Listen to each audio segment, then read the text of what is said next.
Hi, welcome to the Winter Park History Museum. I'm Christy Grieger and I'm the executive director here.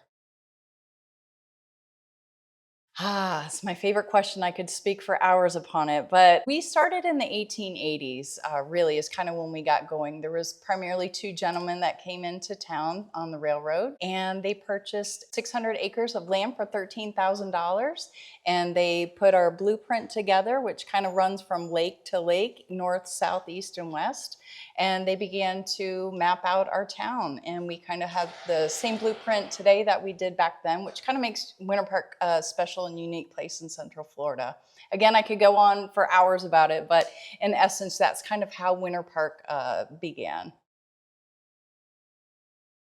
So we have, I'd say probably some of the most iconic times and points in time would be we were a big citrus industry. So a lot of the people that moved into town, they were farmers and citrus growers. So that was important. The railroad coming into town was really probably the biggest driver in growing Winter Park. We have a cool story about the railroad too.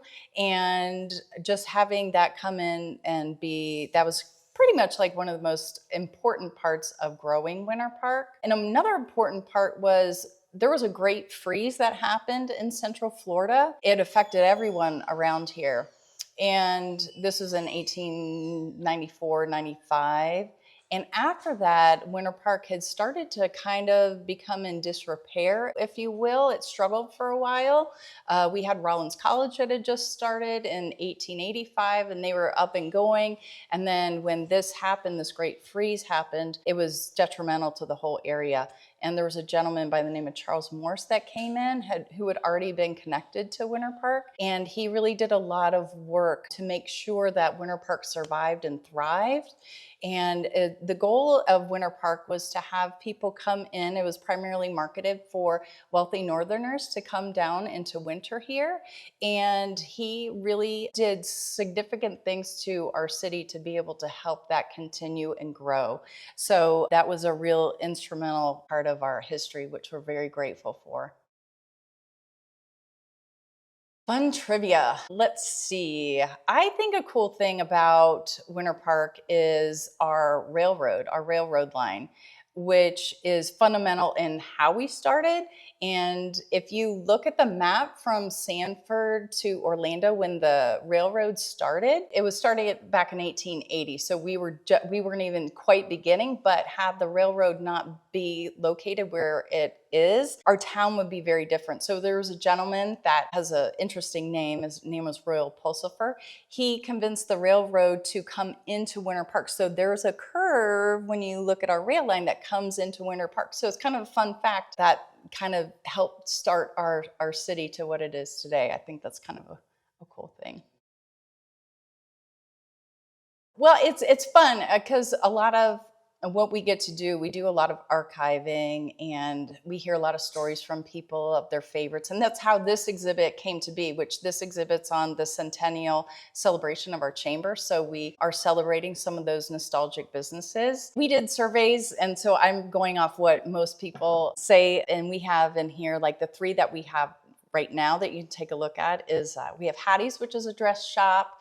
We have the Yum Yum shop, which is your quintessential little ice cream shop, and we're featuring Miller's Hardware, which probably now I love Miller's. It's so much fun. They have tons of inventory. They're good people, and it's like a fourth generation store here in Winter Park. So we really honor that. I always enjoy going in there to shop, and it's just kind of a nice hometown general store and they have everything in there you can imagine. So it's really fun to go in there. You can find pretty much anything you need, and things you didn't even think you would need are there. So we have a lot of businesses that made Winter Park special and that people have a lot of memories connected to. So that's why this exhibit's fun, to be able to tell these stories and have people come in and tell their story of like, oh, I remember this restaurant. I remember shopping here. I did this with my family. And so it's pretty fun to be able to tell those stories of people's favorites.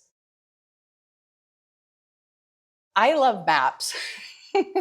I'm a map nerd. We have a great map collection. So I really enjoy going through our maps and looking at them.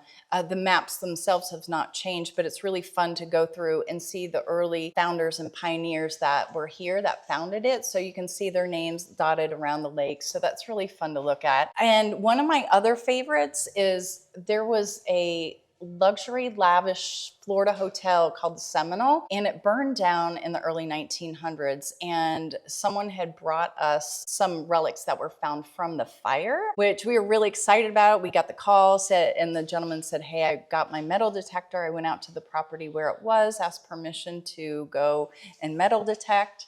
And in that, he found brass room number plates that were on the hotel room door. So it was really fun. Like, I really think that's neat because it survived the fire. It was one of the most iconic, important hotels. That's where people would stay when they would come down here in the winter. They'd get off the train and they'd take a little trolley to the hotel and they would winter here. So to have those pieces is pretty neat. And they were uncovered, a couple feet below the ground. Is really pretty fun. So I think that's one of my faves.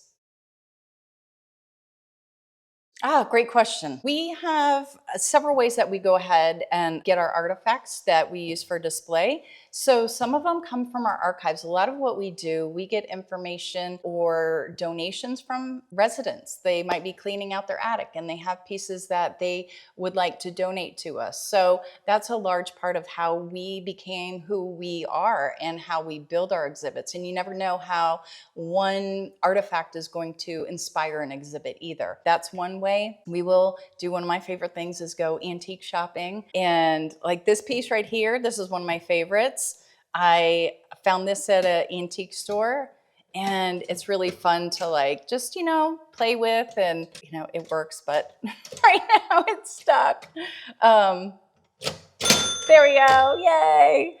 So those are different ways that we get stuff. So, I try to encourage people if they have things in their attics, families cleaning out things, think of us if you have a piece that might be relative to Winter Park or something that we might be able to use and preserve. One of the pieces that we have in the Yum Yum shop over there, a gentleman and his wife had learned we were doing this exhibit, and he called and said, "Hey, I have original chairs from the Yum Yum shop." And I was like, "Oh my gosh, that's great." He's like, "Would you like to have them?" He said, "Absolutely." So we were able to get those pieces and be able to display them. So it's really means a lot to us when we can get original pieces that were from somewhere and to be able to share them and give them another life and tell their story. And like we have the Lakemont Dairy, we have these milk bottles. So we have things out in our archives that we like to bring out to display and share with the community. One of the fun things is to put these exhibits together using artifacts. I got started as the administrative assistant. So I had a passion for local history. I had been in different industries. I was an event planner and I had also been in commercial printing. And I said, well, the next thing I want to do, I really want to do something I love. And I love local history. And so that opportunity came about. So I was our admin for about 3 years and then became the director. And I just feel like the luckiest girl in town to do what I do and have a great team that I work with. So I'm very appreciative to be able to tell the stories of Winter Park's history. All of it.